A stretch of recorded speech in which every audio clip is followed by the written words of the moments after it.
All right, let's start our presentation.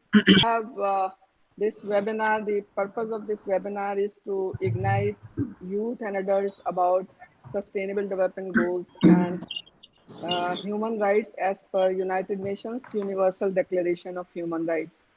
So we are promoting one by one the 17 Sustainable Development Goals 2030. And at this moment, we are going to discuss about the goal number 5, that's gender equality.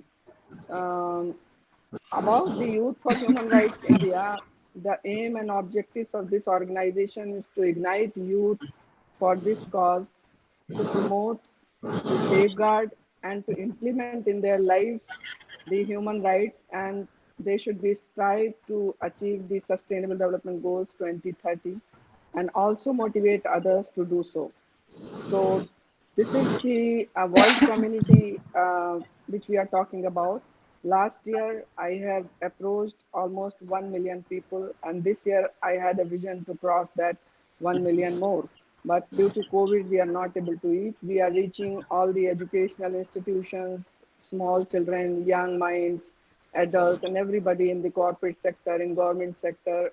Everybody, we are going and giving workshops and making them aware about their rights and motivating them not to violate the rights of others, because there is a very thin line between rights and responsibility. So the moment your right is violated by other person, then the responsibility comes. Same way, your right is there. If you are violating somebody else's right, then the responsibility starts, that you have to safeguard the right of the other person. And for example, you have right to speak. Then if you speak something bad about the other person, then you are violating the right. So there is your responsibility to safeguard the dignity and safety and honor of the other person as a human being. We all are born free and equal in front of law and in front of God. So this is about human rights, what the Youth for Human Rights India is doing. At the same time, we strongly believe that our resources are very limited. All the resources will finish, how we will survive, and we have to save these resources for our new generations to come. So we have to really motivate people to achieve these goals, 2030 Sustainable Development Goals, because after 2030, there will be no situation where we can reverse our action. So this is the time to act and action.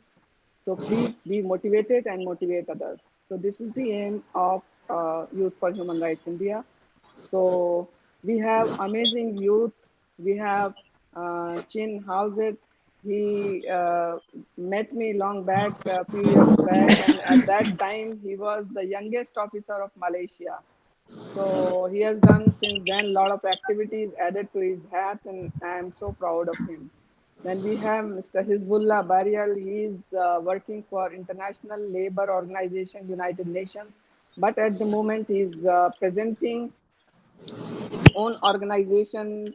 The name of the organization is Youth for Change and Development Organization. He is the director of that organization, and he's also doing a lot of good activities. Especially during COVID, he's doing a lot of help to the people who are in need. So I am equally proud of him as well. So welcome you both. And then we have Deepika Deshwal. He is a law officer in Supreme Court, Delhi. She's a very active person socially. She's doing a lot of activities and a very, brave activist. She's ready to take any fight for any wrong thing which is happening in the society. And she is doing a lot of other social activities with government and with sports authorities. She is a wrestler, Olympian, and she has brought a lot of laurels to our country. So welcome, Deepika. And then we have Divyanshu Varshney. He is the founder and the president of VRARMR, the fastest growing virtual reality company, and he is a young and modern day entrepreneur. So please welcome. I am leaving more space to introduce yourself on your own because you can do that job better. But at least little bit I can introduce to you. And then we have Areeba Zaidi. She is a young writer and very passionate about women empowerment and gender equality. She's doing a lot of social activities with the Youth for Human Rights India, and she's also in the management team of St. Xavier's Convent School. She is completed her master's in creative writing from Lancaster University, UK. So I warmly welcome you all in this amazing event, and I'm Thank sure you. that we will come across some good conclusions and some good takeaways from this to move ahead in life and do something better for the society and the world around us. So first of all, I would like to invite Mr. Hizbullah Barial to present his presentation. Over to you, Hizbullah. Welcome, and please present your presentation. Thank you so much, ma'am. I hope everyone can hear me clear. Yes. Yeah, a A little little better. better. It's a little better. Okay, thank you. Well, to just give quick information on the gender equality in Afghanistan, if we compare Afghanistan to the past in 19s or in 90s or 2000, the situation is getting very better and it's getting good. After the new government started their work for the development of the country, and one of their priority was to reduce uh, violence against women in our society. But still, like at that time, the people were following the traditional culture of society, which lots of women were hurting and were facing with lots of violence. But in the new government after 2000 and after the election, the government took steps toward the development of the country. For example, if we compare it to 90s and now, lots of female or women hired in different public and government and private sectors, they are working and they are giving shoulders to men to work with together for a brighter Afghanistan and prosperous society. If we see like the women participation in different high level representation, if we see the ambassador of Afghanistan to the United States is a woman. If we see the representative of UN permanent mission to the United Nations, she is a woman. Also here in Parliament, we have lots of number of women. It shows that we are getting better if we compare it to the past. And the women can play a vital role because they are the major part of our society and everyone's society.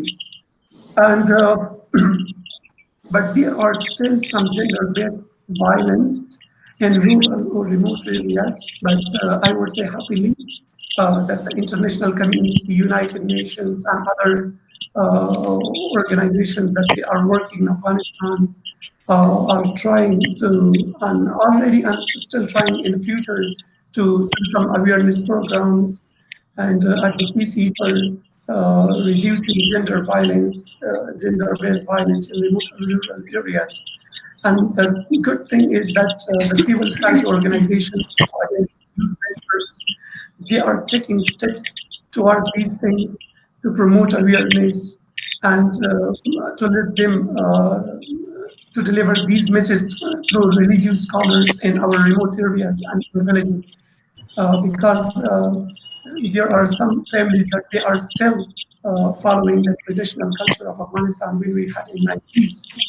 And now the government and the civil society organizations and the youth networks are trying to advocate and spread awareness through religious scholars, what the really religious scholar says, to let them, their daughters to go to school, let them to overcome on their way. So these are the positive steps that both the international community, the government, and the youth are taking in this regard. And apart from that, we have lots of institutions and the organizations that women and are taking leads on that, and they are actively involved in different decision-making process. Is all what we see, and we are very fortunate for the development in our country. And nowadays, the peace talks, intra-Afghan peace talks is going on, and it will start very soon. So as soon as we have lasting peace, we will have a better, more representations from the women in different sectors, and that can lead us to a prosperous and delighted society. I think that's it from my side. Thank you. Okay. Uh, Thank you very much, Hizbullah. I forgot to tell one thing about Hizbullah. He's been awarded by UNESCO the most amazing youth of the world. So clapping for him. Thank you. And Hizbullah, thank you for your nice and enlightening and informative presentation. I have a question for you. As the director of your organization, have you planned some initiative to accomplish gender equality and its progress in Afghanistan? Thank you for your good question. Uh, there are lots of initiatives that we already initiated and we are planning some in the future. The major initiatives are Afghanistan, the initiative of Afghanistan National Youth Assembly that we established. And I would say like this network, this assembly is not a parliamentarian kind of youth parliament, but this is an independent youth assembly. They are working with youth from 34 provinces of Afghanistan, and the gender balance is equal of both men and women, which is a good thing for us that we kept in mind already. The other one is the Emerging Leaders Program for Afghanistan, was a joint project of an organization and Counterpart International. We had a very great role of women in that, and they were in leadership. They were organizing different kind of capacity building programs for youth in universities and different organizations. And the other one is which we had recently was the Corona Initiative that we had appreciations from the nurses and doctors in Afghan Japan Hospital, which is the only hospital in Afghanistan and especially in Kabul, which are receiving the corona patients. I went there myself with my team. We distributed some seasonal fruit and soup and those things to the patients, to the doctors and nurses, as it was in Ramadan. And apart from that, my team, which we have both male and female, we had different programs, and I'm sure most of you already seen it in my profile in Facebook, that we distributed to more than hundreds of families in Kabul provinces, Yes, and also yes, we extend our support and these charity programs to eastern region of Afghanistan.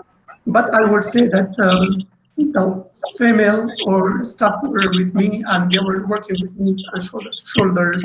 This is not only the activities and the initiative, but this shows that gender equality, that we need to give priority and we need to give time to females as well in such a society that we are facing war and fight every day.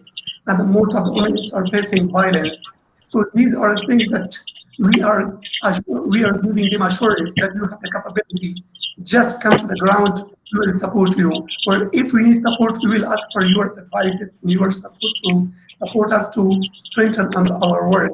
These were some of the major initiatives that we had so far. Thank you. yes. Thank you very much, Hizbullah, and I'm really very happy to know all these programs, events, and social initiatives which you are carrying on, and also motivating girls to come forward for these initiatives. This is very important that shoulder by shoulder, girls and boys move forward and do their contribution to building the nation and to progress of the nation. Thank you very much. Now the next presentation, Deepika Deshwal, please present your presentation. A very good morning to all distinguished guests, speakers, organizers, and great thanks that you are giving this opportunity to me. Welcome. Gender equality is not only a fundamental human right, but a necessary foundation for a peaceful, prosperous, and sustainable world. There has been progress over the last decades. More girls are going to school, fewer girls are forced into early marriage. More women are serving in parliament and positions of leadership, and law are being reformed to advance gender equality. Despite these gains, many challenges remain. Discriminatory laws and social norms remain pervasive. Women continue to be underrepresented at all levels of political leadership. And one in five women and girls between the ages of 15 and 49 report experiencing physical and sexual violence by an intimate partner within a 12-month period. The effect of the COVID-19 pandemic could reverse the limited progress that has been made on gender equality and women rights. The coronavirus outbreak exacerbates existing inequalities for women and girls across various spheres, from health and the economy to secure and social protection. Women play a disproportionate role in responding to the virus, including frontline healthcare workers and carers at home. Women unpaid care work has increased significantly as a result of school closures and the increased needs of older people. The pandemic has also led to a steep increase in violence against women and girls. With lockdown measures in place, many women are trapped at home with their abusers, struggling to access services that are suffering from cuts and restrictions. Emerging data shows that since the outbreak of the pandemic, violence against women and girls are particularly domestic violence. As a result of the social inequalities in their society, women in India can face issues such as demeaning and negative treatment from their spouses, forceful marriages from a young age, and sometimes even being totally denied an education. This lack of education creates a domino effect in both social and economic aspects of these women's lives. For example, the labor force participation rate of women in India was only 28.5% in 2017. Even when women are able to access employment, their pay is unequal. On average, women in India earn up to 30% less than their male counterparts. Women also face higher risks with regard to their health. Inadequate and poor nutrition, coupled with a lack of access to primarily healthcare, are major contributors to India's high rate of female mortality. Women need equal space in the ecosystem where she can work hand in hand with men to make this world a better place to live. And in order to achieve that, I work tirelessly for women's welfare and rights, and for the rights of all individuals, such as freedom of speech, expressions, because it is my strong belief that every person's opinion is important, as everyone should and must contribute his or her ideas and efforts for the welfare of the country and humanity. We need to aggressively start educating the people of our country and the world against female feticide, because baby girl and boys are born equal, and there should be no difference between them on the basis of their gender, which is a big deterrent towards overall growth and good of our country. My contribution towards establishing gender equality is mostly focused on empowering women are weak and to give them a strong support system so that they can fight against the odds. The importance of nation at peace with the world and increased trade, cultural exchange and conferences should be held at bilateral and multilateral levels to increase the mutual understanding and cooperation in all spheres between the nation and to increase the importance and understanding for peace among masses at large. Today, girls should not get afraid from stalking, and rather they should give the stalker a hard time. Once I was stalked and abused by a Pakistani from Pakistan. on how Indian girls are, and he said various objectionable statements, after which I ensured that the matter reaches at the higher authorities in India and Pakistan. He was made to surrender and unconditional apology. Also in India, there were three big cases in which almost 80 girls were harassed by a person, and one made sure that person is brought to justice. I am proud that I almost saved 80 plus girls who did not knew how to voice that they are harassed, and after which I was invited as a chief guest for various women oriented conferences and seminars across the nation, and was recommended for bravery award by state government. I motivate girls to use the tool of social media to expose the stalkers and use legal means to bring them on their knees. I have organized bike rallies where dignitaries from various important departments were present, like CRPF, BSF, police, etc. And the bike rallies are mostly focused on women awareness and empowerment. I lead that bike rally for women empowerment and was well appreciated by all many government offices. And I worked for specially for women and child nutrition, of which I was appreciated by the President of India. Senior citizens are the treasure of wisdom and knowledge with which the future generations can get enlightened. It is my prime duty to support and help them with all means possible. I notice people can be educated about various issues, but still they largely remain unaware of their rights. When we arrange seminars, they got more able, learned, frequently able to stand for their and others' rights. I have given lectures in jails to prisoners to lead a good life for society and make them civilized human beings. I was recommended for the President Award for saving girls from human traffickers' clutches. The challenges faced are like when people get afraid, their name get ruined in public. The principle of gender equality should be well taught in every country as a mandatory subject with real life practicals so the people get aware about respecting and treating women as equal. In recent times, the empowerment of women has been recognized as the central issue in determining the status of women. There still exists a scope of huge work required to be done in order to achieve the goals enunciated in the Constitution by means of legislation, policies, plans, programs, and related mechanism on one hand, and the constitutionally reality of the status of women in India on the other hand. The government is fully aware about the rights and opportunities to be extended to the women for their empowerment.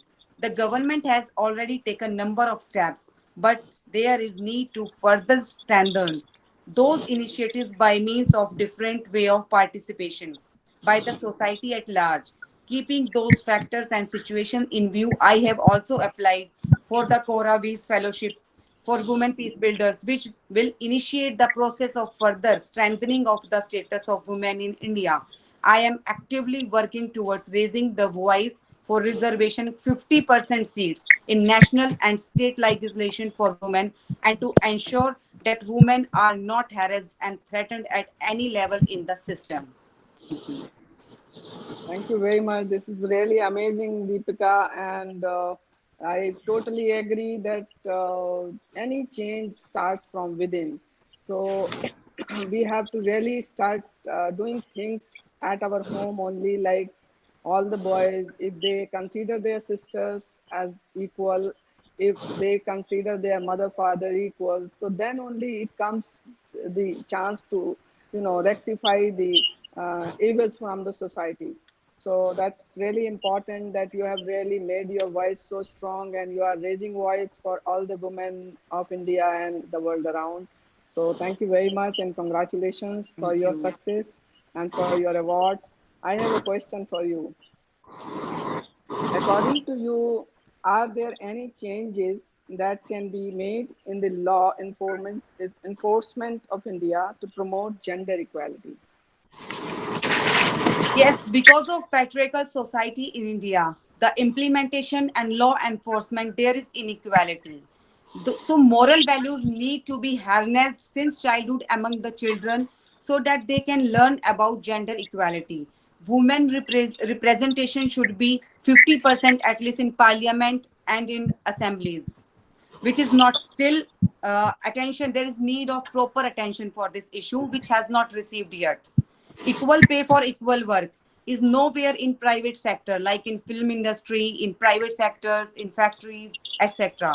But also full maternity benefits for women in private sector is required. So in case of even in ancestral property, I think girls don't have equal rights. They are being treated less. So there is need of good implementation, and law enforcement should be equally implemented for girls, boys equally. Yes, that's very true. Thank you very much, Deepika. And because time will not permit me more, otherwise I would have asked you many more questions and carry on the discussion. Uh, Here now the next speaker, and we would welcome Divyanshu Varshney. Please present your presentation. Good, good morning, everyone. Hope you and your loved ones are safe during this pandemic. And thank you, Dr. JB, for inviting and giving this opportunity. Today I would love to share how an accident changed my life and I end up becoming an entrepreneur. So Yes. it was the midnight of 2nd October, after finishing my research work with my friend, I was going for a dinner break. And on my way, I met with a deadly accident. And I got my knee fractured, and my friend got his wrist fractured. So during the time, like doctor advises for the physiotherapy and the bed rest, but we were not having enough money to afford the rehabilitation care required. So it took us 4 months to recover. And during those 4 months, we explored that the conventional physiotherapy was very monotonous and expensive. And also we need to travel a long distance for the physiotherapy sessions, which increased the pain while traveling.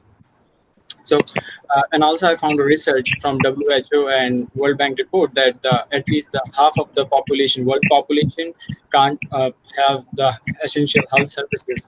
So this motivates me to bring a change. And I started like working on this problem and started working on a solution. So I used Connect Sensor and created a virtual rehabilitation platform wherein you simply play a game and your physiotherapy is done. So it's make physiotherapy fun and convenient, which motivates and engage patients who are recovering from injury or surgery. So then, like after working on this, I tested it on more than 800 users in India and got an amazing feedback. So I started working with children suffering from cerebral palsy. And at that time, my mentor, Mr. Rupam Sharma, he gave an advice to use augmented reality and couple of sensors to make the solution more optimal and efficient. So while working on HoloLens, I found out like in India we have an absence of a developer community. So I started creating this community after feeling an absence of this ecosystem. This VRAR MR was born, and with the VRAR MR, the mission was to democratize virtual and augmented reality technology with a focus and dedication to build literacy and drive employment-led software skill development for the people. So till date, the community have locally rooted and internationally connected and impacted more than 100,000 people globally on VR and AR technology so far. And now at present, we are boosting the brand presence and helping the companies with the sales and marketing and providing remote technical assistance to increase the productivity and foster economic growth. So we won Infimaker Award, Young Innovator Award, Guru Gram Achiever Award for the work we are doing since launch. And if and like now on the gender equality, so being passionate on the gender justice and human rights, I always strive to help community in my surrounding and settings. So with my past experience as an entrepreneur, I found I seen like the missing gap in the gender wage, like the wage they pay to the male and the females, and also the diminishing of the jobs in for the women. So the opportunities are getting very few. But I think like the solution, I believe it's the economical empowerment is the solution and the one of the best like way to root it for making like women to uplift by creating more opportunities for them and give them more access to the opportunities. And it's the time where the technology is evolving and more opportunities are coming, and it's inspiring to see that in virtual and augmented reality the women are coming up and leading the roles as compared to the other tech industries. It's still like unmatched gender, but in the VR and AR, the more number, the greater the number, the women are coming into the leadership. So Wonderful. Still, like in technology, diversity problem is a major issue, but we need to like make things better. We still can fix it up and to create more better opportunities. And I think like, so for the economical upliftment and empowerment, we can use like a measurement framework which can we can use like to guide for design, for implementation, for evaluation.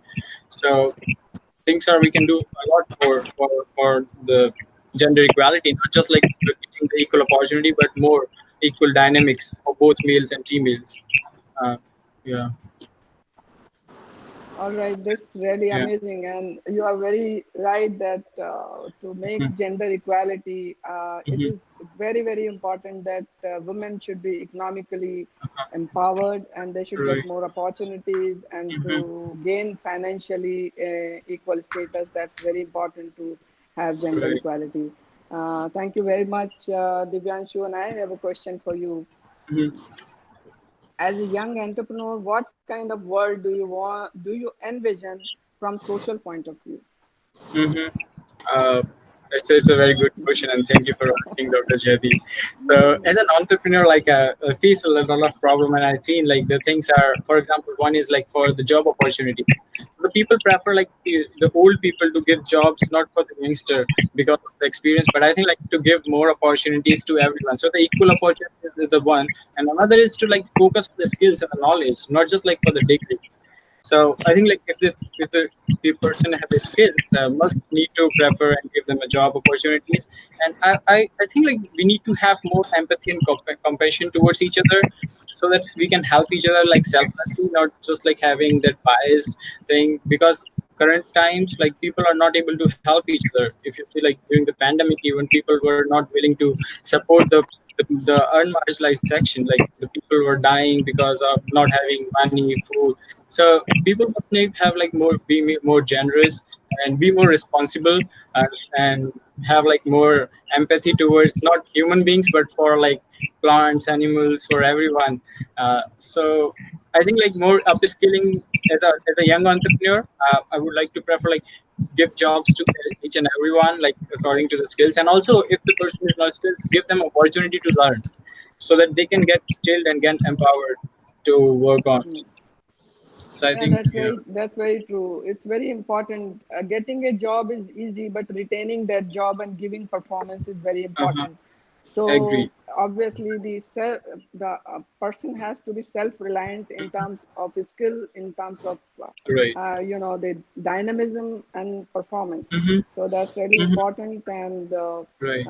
thank you very much, Mm-hmm. Divyanshu, for Thank you. accepting my Uh-huh. invitation, and Uh-huh. you are the integral part of our team now, Uh, as the first time you're you super are humble, attending Dr. our Jayadi. meeting. You're really an So inspiration for all of us. so you Uh-huh. Thank you so for this. basically you are my Uh-huh. power and I get Uh-huh. energy from you guys, so Yes. that's really important to Uh-huh. be always around Right. me, to get this radiation of positive energy towards me.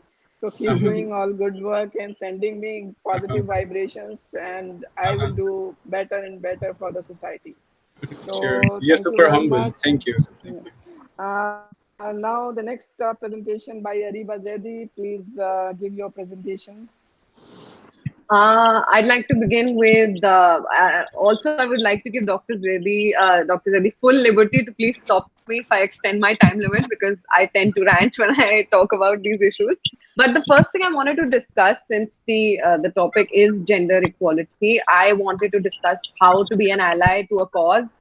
Because if you're passionate about a cause, whether it's a social cause or if it's a personal cause, it is very important to understand how to be an ally to that cause. How to educate yourself, how to be responsible enough to hold yourself accountable, to know that you might have made mistakes in the past, and it is okay to have made mistakes, and to not jump on the cancel bandwagon and cancel people for having made mistakes. Like, I don't think that is an approach that should be taken. And people have to understand that with inequality in every term, there is a huge factor that is synonymous with all sorts of inequalities that exist in the world, and that is privilege. So people who have privilege, if you have space, if you have food in your house, if you have a roof above your head, if you have education under your belt, then it is you are privileged. I consider that as being a step above people. And it is, I'm not saying that inequality does not exist in privileged environments, but it definitely exists more in stark contrast in environments where people are not as privileged, where people are not as educated.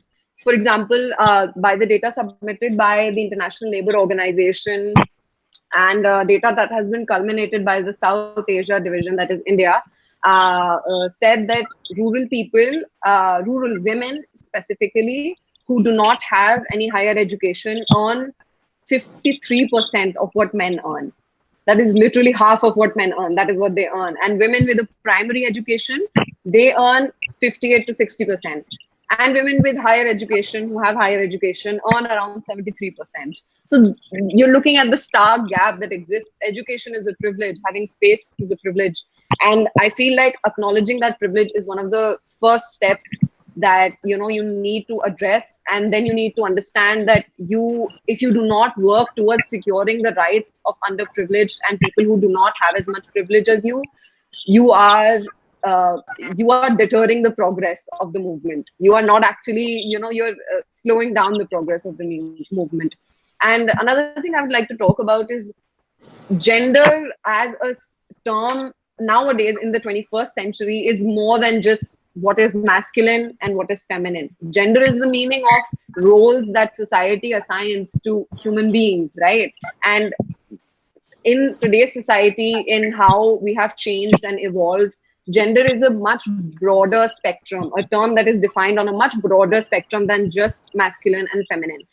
Which is why I feel like also, along with acknowledging how women have suffered throughout the history of the world. They have suffered, but women who have been underprivileged, who have not had as privilege, have suffered infinitely more. And the fact that if you have privilege and you do not speak up for people who do not have an amount of privilege or who do not have access to healthcare and education and the means to live a comfortable lifestyle, then I think if you're not speaking up for them, then you are not being a good ally to the cause, and you are discriminating against people. And it is not enough to just want equality in your environment. If you have the privilege of having some sort of upper hand in inequality and in standing equal with your peers, you have to fight for people who do not have that equality. You have to fight for people who do not have those rights as you, who do not have the education, who have not had the advantages that you have had, basically. And if societal norms are considered in any environment in the 21st century, if societal norms and gender roles are considered more important than a person's human right, I think that is devaluating someone's existence as a human being. That is, to treat someone as a woman before you treat her as a human being is wrong. And that is, I'm speaking specifically from the point of view of a woman here. But of course, since gender is a very broad term in today's time, I feel like it is important to acknowledge that some people might not like to comply with definitions. Some people might not like to identify with the norms, roles that society has created. Not everyone wants to be a wife. Not everyone wants to be a mother. Roles and gender norms are as varied today as our options for like food or our options for clothing. There are so many options that we choose in our day-to-day life. Then why not choose them in how we assign roles to people? And why do we need to put people in boxes instead of release them from those boxes and have everyone be treated equally and have equal human rights? And I think education is a privilege. It is an advantage, as I've said before. And I think the most important thing, if I want anyone to take away from my decision, is, of course, I'm a human being. I'm learning about things and educating myself as I go, just as all of you. But I feel like it is essential to remember that, how you treat around you. Do you hold them accountable for the misjudgments they make, for the comments they might make? Do you hold your family responsible when they make a negative comment about a woman, or they make derogatory statements that are very retrogressive? Do you hold them accountable, or do you just let it pass? Because I think that is an important factor. Correcting your family, correcting your social circle, and people around is one of the first and foremost things that you can contribute as an ally to a movement, as a power for change. So I think that is one of the most important things. And everything is the way women have suffered discrimination, it relates to everything. It relates to environmental degradation, it relates to over exploitation of resources and overpopulation. The exploitation of women is the cause of all these other causes that have changes that have rippled throughout history, all because women were not treated equal. So my ending point would be that I think if women and all people are treated like human beings first and given the respect, the kind and the love that they deserve, I think human beings as a species, as a society, would be a much better, more progressive place, and we will accomplish so much more if we have women on our side, because they do make up 50% of our world. So, why not include that 50%? I mean, it does not make sense to not include women in conversations, in discussions about change, in making policies. Women should be included everywhere because we do make up half the world. I mean, it's just common mathematics at this point. So that is what I would like to end with, and to treat everyone with kindness, to not judge people on who they choose to love, on who they choose to be, and just be kind to everyone and respectful of people. That's the one thing that I want to do. Thank you Thank very you. much, Areeba, and perfectly all right. You are absolutely right that everyone, any person who is born in the privileged society or a privileged home, that is the gift of the God. There is nothing of a mistake of an underprivileged person. So we should treat that person equally well and equal, and also should stand by that person and raise voice for that underprivileged person. And you are also correct that 50% population is of women, so obviously they have the right equally. And Deepika also said very well that 50% Yes, seats in the legislation and in the parliament, it's very absolutely. important. Then only the actual gender equality can be prevailed. True. So thank you very much, Areeba Zaidi, for your presentation, and congratulations. Thank And you. I have a question for you. From your experience in the publishing world, how can you and other young writers contribute to gender equality and inspiration? I feel like as youngsters, we have a lot of power over how people treat us, because specifically talking about India, we are the youngest nation, if not for nothing. That is our definition when it comes to the world. And considering that fact, I feel like we ought to recognize our own power and destroy the boxes that people try to put us in. It's as simple as that.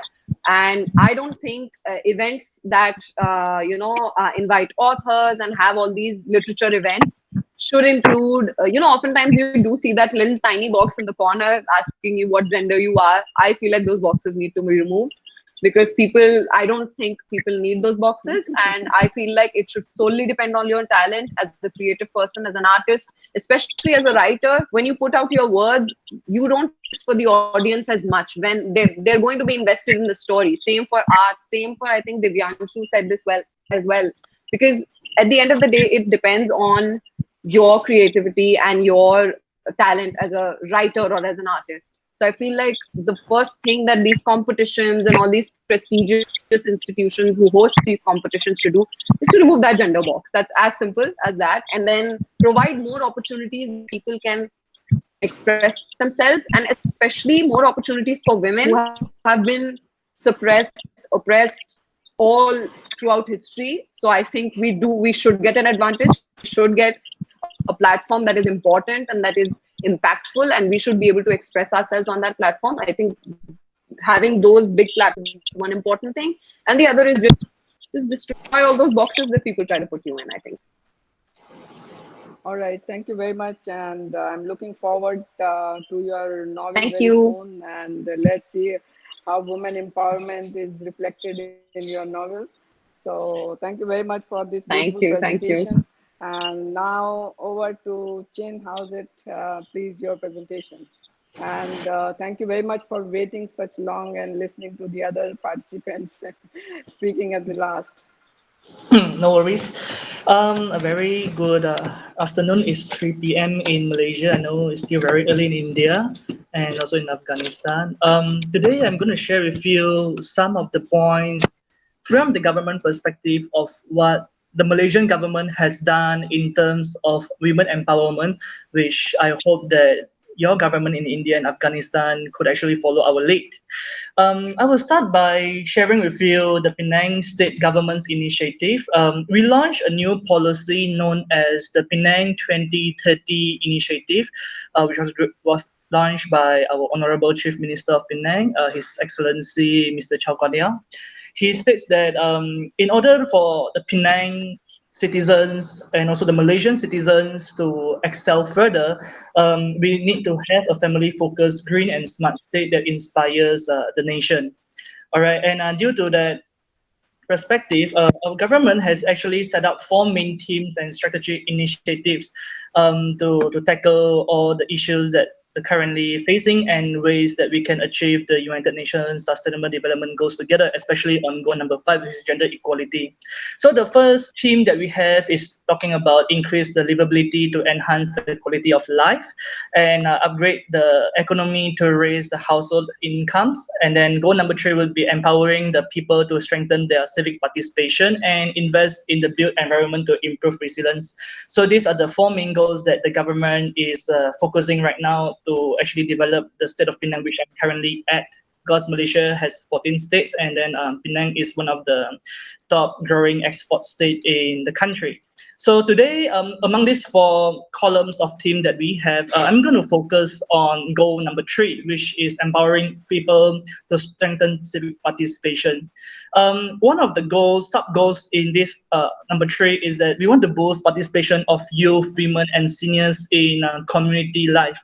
So how the government is doing that is that our government this year has actually established a new government agency, which we actually encroach into the local grassroots community, and we established a thing known as JPWK, or in English we call it the Women Empowerment Group. Is a government agency which we actually selected like around 15 people from all the women sectors to come in and actually play a role where they can contribute their ideas on the development of Penang for the years to come.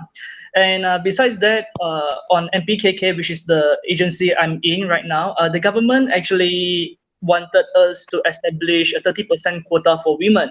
So if that's the case, in case that your government agency doesn't fulfill the 30% quota, then your agency might be replaced with another group of people which actually needs to fulfill this race. I think that this is a very important part. Like, if we don't have enough women participation in the government, then obviously we do not really fulfill the human rights stuff that we need to console.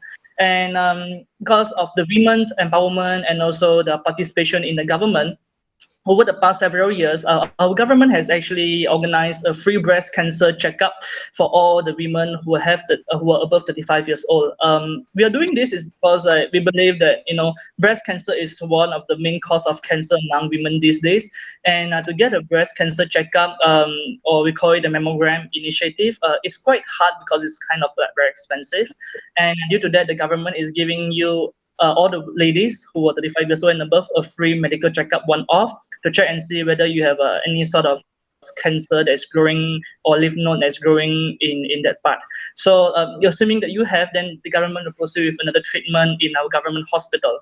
So besides that, we also did Golden Mother Appreciation. I think this is a special grant that is given to all the citizens of Penang, and also the Single Mother Appreciation Grant. We give the grant around 100 ringgit per person per year, which is around like $25 to appreciate all the good deeds the government, the women is doing, especially those who are coming from a single mother's perspective and those who are actually working as housewife because they don't receive an income. And for those who are working as housewife, then the husband could actually contribute a sum of around 50 ringgit in their employment provident fund, which the government will subsequently subsidize another amount of value at the end of the year to cap it up so that they have a sum of like a very minimal retirement pay when they are actually reaching the age of 55. And besides that, the Penang state government has also established a thing known as the Penang Women Development Corporation, which actually deals with all the women affairs issue and also dealing with women empowerment. We believe that women participation in family planning, in youth planning, in children's planning, even in their education is very important So let's talk about the budget that we have for this year. Before COVID-19, in fact, like this year, we got two budget. One is before COVID-19, another one is post-COVID-19. So the one before COVID-19 is known as the 2020 budget. The government has actually located around 200 million ringgit, which is around like 25 million US dollar for women entrepreneur. And we are offering loans up to 1 million ringgit per SME, or we call it a small medium enterprise. So we believe that women can drive a very good economic skill in our country, which could actually increase our GDP. And we believe that through women empowerment and giving them all these loans, we could also reduce down the unemployment rate in Malaysia. And during the post-COVID-19, because we know that a lot of people is suffering and we are actually in our post period, our Prime Minister has actually announced that they are coming out with 400 million of micro financing scheme with a total of a special total of 50 million ringgit allocated for female entrepreneurs. Besides that, I think that for over the past 60 years, the government of Malaysia has been empowering women by requesting their children to go to school. So like schooling in primary and secondary education is absolutely free. And if you're going for public universities in a public for your tertiary education, technically speaking, the government is subsidizing around like 90% of the total study loans that you are attending for. And if you're unable to pay for the 10% remaining loan, we have a special loan area where the students can actually apply, regardless of whether you're male or female, which religion you come from, which race you come from. So we can actually turn this loan into a scholarship as well if you score first class program. And besides that, the government has also established a hotline number known as Talian No 15959. So this telephone number 15959 is an emergency number which was established by our government to combat women issues. What sort of issues that we are talking here? Emergency issues like child abuse, women abuse, sexual assault, sexual harassment, whereby some of the women who are afraid to go to the police station because it's all male or something like that. So this 15959 telephone number, or we call it the emergency hotline, established in the Royal Malaysia Police together the Ministry of Women, Family and Community Development, whereby this number could actually assist the women because those who are speaking to them are actually women. They can speak into their own local languages so that they can understand. We also have an NGO known as Befrienders, which was actually established several years back. It's also a national hotline, and all the telcos, national telcos in our Malaysia is actually providing this hotline for free for those who are suffering from depression and those who are coming from underprivileged, who would like to seek help and assistance. All these things are being done by the government to make sure that the women has an equal and established space in Malaysia. And next, I think like the Penang state government has done quite well in terms of preserving STEAM, or we call it the science, technology, engineering, arts, and mathematics. We provide courses such as coding, JavaScript, HTML5 to all the primary and secondary school students, no matter whether they are male or female, regardless of their religions and race, to ensure that they are in par with the IR 4.0, or we call it the Industry Revolution 4.0, and also in the move towards the artificial intelligence, and making sure that they are in par of what the world is turning into them for the future. So I believe that through all these initiatives, the government could have done a lot more better, because like recently we also have the youth parliament sitting, and in the national youth policy, we actually established a youth parliament. In that case, we are also encouraging more women participation, not only from the tertiary education and institutionalized organization, but we are also encouraging them to be part of the chairing as the head and stuff. So among the achievement that Penang has done successfully lately is that we have the former mayor who is currently sitting as the UN Habitat president. His name is, she is actually a woman, and her name is Her Excellency Maimuna. So Maimuna is actually one of the very famous mayor in Penang, because she is the first person who is actually heading the United Nations Habitat right now in the headquarters. So we are proud of that, and I think that this is one of the best initiatives we have done, and we have seen successes. And we also have the national squash player such as Nico David, She is also a woman, and the government has been empowering her. And because of her greatness and achievement, we have a squash center dedicated under her name. And we also have Pandalela Rinong, which is also the Olympic medal diver. We have a special center for her, named after her in Sarawak. So I think like all of us could do a part in terms of improving gender equality in each of our country. And I hope that this information that I've just given you could actually inspire you and all of the rest of you who are listening to this to achieve the United Nations Sustainable Development Goals by the year of 2030. Thank you very much.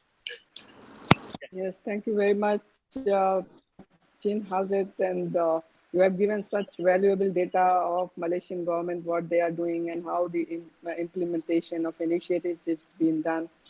You know what, everybody, when I met Chin Hazet in long back, so I asked him, he was the youngest officer that time. Once I called for this program to invite him, so I asked him, still the youngest officer? So he said, no, ma'am. At that time, I was 18. Now I am 24. So there are so many other young officers.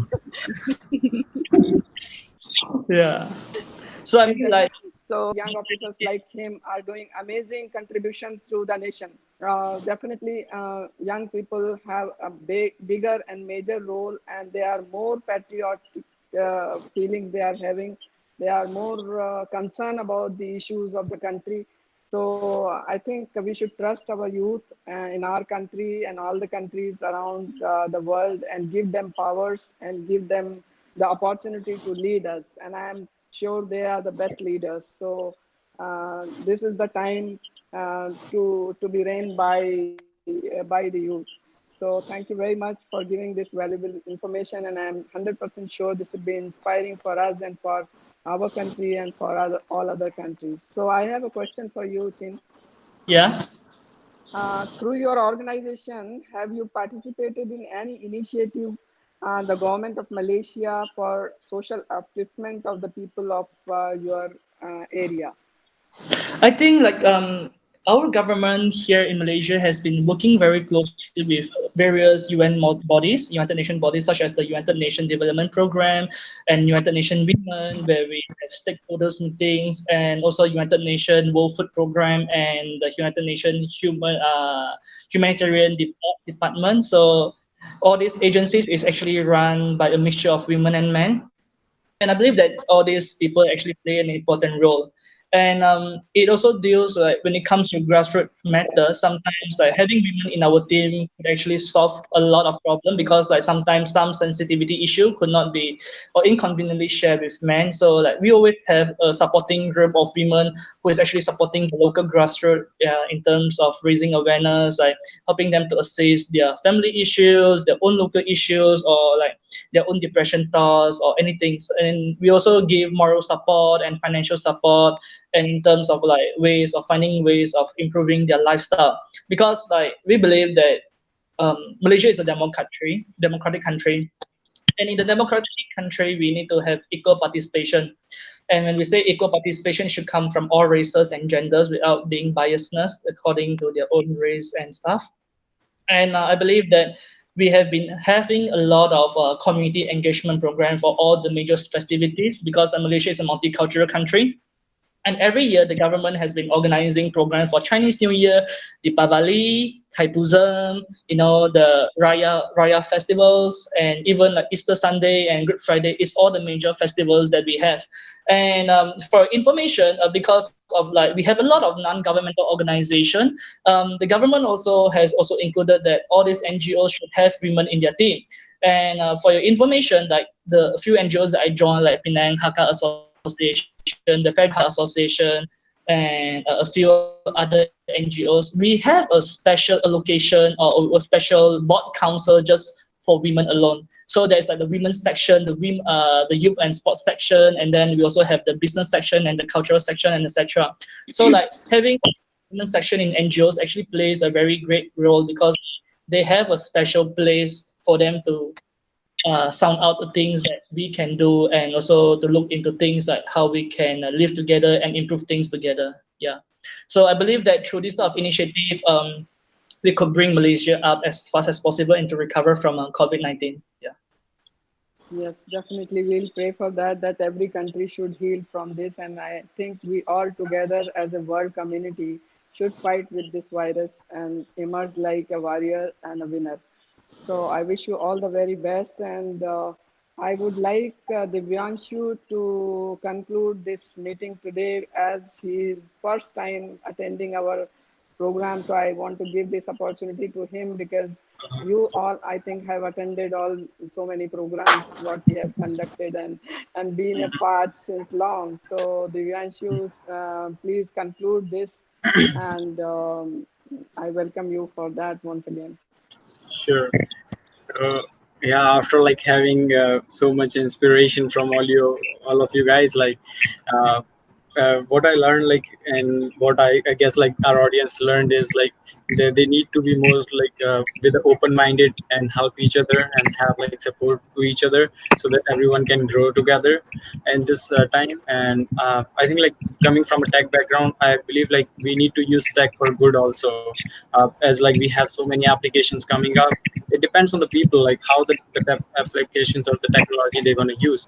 So if they use for the good, they can get like more skills, they can get like more productive time, they can do anything out of like their technology smartphone or from the laptop. But if this is like only focusing on the entertainment, they're gonna just kill the time. So they need to also be on the time with the real world what's happening.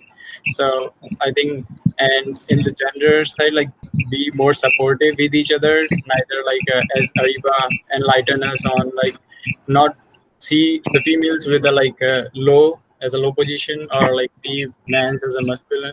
Like we need to help each other, we are same and we are human, so help humanity and grow together as an equal.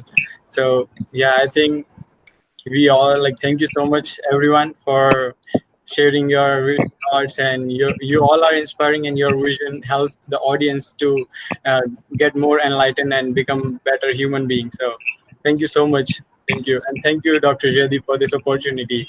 You are super humble and inspiration for millions. Thank you. Thank you. Yes, thank you. Thank you Thank you. very much, everybody. And thank you for your precious time. This is the time for Thank everybody in you. your age to make the career, to make various other assignments and taking out a small, even small time for social activity or for social upbringing or for social motivation. This is really amazing. I mean, you are not outstanding. You are just extraordinary persons.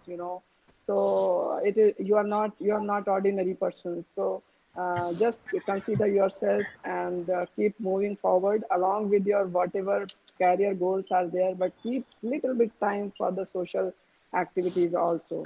So that will definitely enhance our status as a world community, and we can procure our resources, we can enlighten people who are not aware about, and we can also motivate some of them. Even if very small number of people we motivate, that our job is done. So thank you very much and congratulations once again for these amazing presentations. And I'm looking forward to Thank have you. you welcome in another program very soon. Thank you, and thank you once again. Thank you. Thank you everyone, have a good day, take care, be Thank Thank you. safe. Have a you. nice